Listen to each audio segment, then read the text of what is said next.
جناب کریں اور اس بات کی وضاحت کریں کہ جو انہوں نے بات کی ہے اس کے وہ کیوں کی ہے اور کیوں نہ ان کے خلاف جو ہے وہ پارٹی ڈسپلن کے مطابق جو ہے وہ کارروائی کی جائے۔ پارٹی کے سیکرٹری جنرل چودھری احسن اقبال صاحب موجود ہیں، تو میں ان سے کہوں گا کہ وہ بھی آپ کو جو ہے وہ آج کے حوالے سے اور پارٹی کی جو اوور آل پالیسی ہے کہ پارلیمانی بورڈ جو ہے وہ پنجاب کا تو میں نے ذکر کر دیا کہ آج سرگودا ڈویژن ہم نے کیا ہے، منڈے کو راولپنڈی ڈویژن کریں گے، تو باقی اضلاع اور باقی صوبے اور باقی ڈویژن جو ہیں وہ پھر آگے ان کا شیڈول جو ہے وہ طے کیا جائے گا۔ تو اس بارے میں جو دیگر صوبوں سے متعلق جو کارروائی اور جو اجلاس پارلیمانی بورڈز کے ہونے ہیں تو ان کے متعلق چودھری احسن اقبال صاحب سیکرٹری جنرل پاکستان مسلم لیگ نون آپ کو آگاہ کرتے ہیں۔ جی بسم اللہ الرحمن الرحیم۔ جیسے کہ ابھی رانا ثناء اللہ صاحب نے آپ کو آگاہ کیا کہ مسلم لیگ نون کے مرکزی پارلیمانی بورڈ کا آج پہلا اجلاس ہوا، جس کی صدارت قائد جناب نواز شریف صاحب نے کی۔ اس میں صدر شہباز شریف صاحب اور دیگر اراکین شریک ہوئے۔ آج ہم نے سرگودا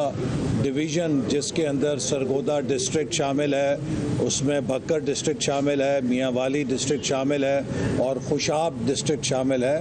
ان کے تقریباً 100 سے زیادہ امیدواروں کے 7 گھنٹے میں انٹرویوز کیے اور تمام امیدواروں نے اپنا پروفائل، اپنی پارٹی سے وابستگی اور الیکشن کے لیے اہلیت جو ہے وہ بورڈ کے سامنے پیش کی۔ مسلم لیگ نون پہلی جماعت ہے جو انتخابات کی تیاری کے لیے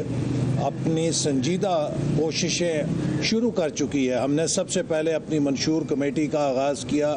اسی طرح مسلم لیگ نون پہلی جماعت ہے جس کے پارلیمانی بورڈ نے امیدواروں کے چناؤ کے لیے اپنا کام شروع کیا ہے، اور ہم انشاءاللہ امید رکھتے ہیں کہ بہترین امیدواروں کا چناؤ کر کے انہیں انتخابات میں ٹکٹ جاری کیے جائیں گے، تاکہ 8 فروری کو مسلم لیگ نون بھرپور کامیابی حاصل کرے۔ پاکستان کو اس وقت جو چیلنجز ہیں ان کا حل ایک مضبوط، مستحکم، منتخب حکومت میں ہے، اور مسلم لیگ نون واحد جماعت ہے جس کے پاس ترقی کے لیے اور معیشت کو درست کرنے کے لیے صلاحیت بھی ہے، ٹیم بھی ہے۔ 2013 سے 18 کا 5 سال کا ہمارا عرصہ اس بات کا گواہ ہے کہ ہم نے وہ کام بھی کیے جنہیں لوگ ناممکن کہتے تھے۔ 11,000 میگا واٹ بجلی کے منصوبے 4 سالوں میں لگا کر دکھائے، جبکہ 67 سالوں میں 18,000 میگا واٹ بجلی لگی تھی۔ اسی طرح دہشت گردی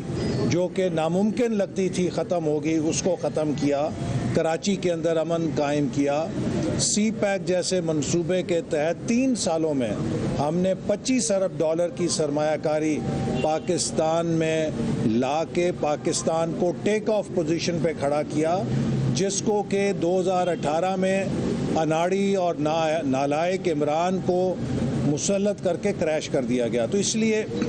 ہماری کوشش ہے کہ ہم پھر اپنے ترقی کے سفر کو وہیں سے شروع کریں جہاں سے اسے 2018 میں پاکستانی قوم سے چھینا گیا تھا۔ ہمیں بڑی یہ دیکھ کر خوشی ہوئی کہ مسلم لیگ نون کو جن امیدواروں نے درخواستیں دی ہیں اس میں مختلف طبقوں کے لوگ شامل ہیں، اور خاص طور پہ نوجوان ایپلیکنٹس جو ہیں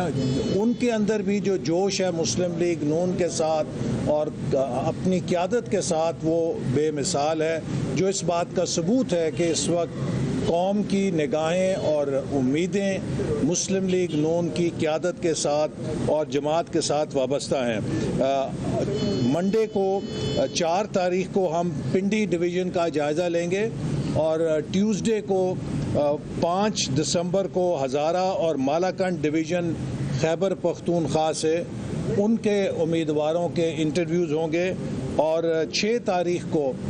بلوچستان کے امیدواروں کے انٹرویوز ہوں گے، اور اس کے بعد ہمارا جو سلسلہ ہے وہ دوبارہ شروع ہوگا، جس میں 8 تاریخ کو بہاولپور، 9 کو ملتان، 11 کو ساہیوال ڈویژن، 12 کو فیصل آباد ڈویژن، 13 کو گجرانوالہ ڈویژن، 14 کو لاہور ڈویژن، اور پھر 15 کو لاہور شہر، 16 کو صوبہ سندھ، 18 کو اسلام آباد کیپٹل ٹیریٹری، اور 19 دسمبر کو جو خیبر پختونخوا کے بقایا ڈویژنز ہیں ان کے انٹرویوز ہوں گے۔ تو یہ ایک بڑا مرحلہ وار پروگرام ہے، جس میں ہماری کوشش ہے کہ ہم میرٹ کے اوپر ان امیدواروں کا چناؤ کریں جن کی پارٹی کے ساتھ وابستگی بھی مضبوط ہو، جن کے اندر ملک اور قوم اور عوام کی خدمت کرنے کی صلاحیت بھی بہترین ہو، اور وہ انتخابی مرحلے میں کامیاب بھی ہو سکیں۔ انشاءاللہ تعالی اس پورے عمل کے بعد پوری قوم دیکھے گی کہ مسلم لیگ نون ایک ایسی ٹیم کے ساتھ انتخابی عمل میں اترے گی جو اسے ایک تاریخی کامیابی انشاءاللہ دلوائیں گے۔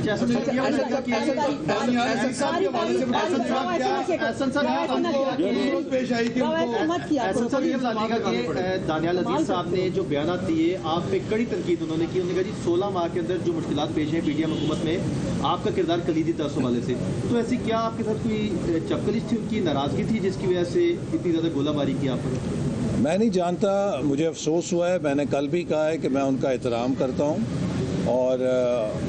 اس طرح کا بیان انہوں نے کیوں دیا ہے اس کا تو وہی جواب دے سکتے ہیں، لیکن جو الزامات انہوں نے مجھ پہ لگائے ہیں، یہ تو اگر آپ ایک ہائی اسکول کے طالب علم سے بھی پوچھیں کہ جن موضوعات اور جن چیزوں کی ذمہ داری انہوں نے مجھے دی ہے کیا وزیر منصوبہ بندی سے ان کا تعلق ہے، تو ایک ہائی اسکول کا بچہ بھی بتا دے گا کہ دور دور تک میرا ان چیزوں سے کوئی تعلق نہیں ہے۔ لگتا ہے کہ کوئی ان کی اپنی ذاتی بات ہے، یا پھر یہ ہے کہ نام میرا لے کے کسی اور کو سنانا چاہتے ہیں، یا یہ ہے کہ وہ بلاول بھٹو کی زبان کیوں بول رہے ہیں مجھے نہیں سمجھ آتی، لیکن دکھ ہوا ہے۔ وہ ایک پرانے سیاستدان ہیں، اور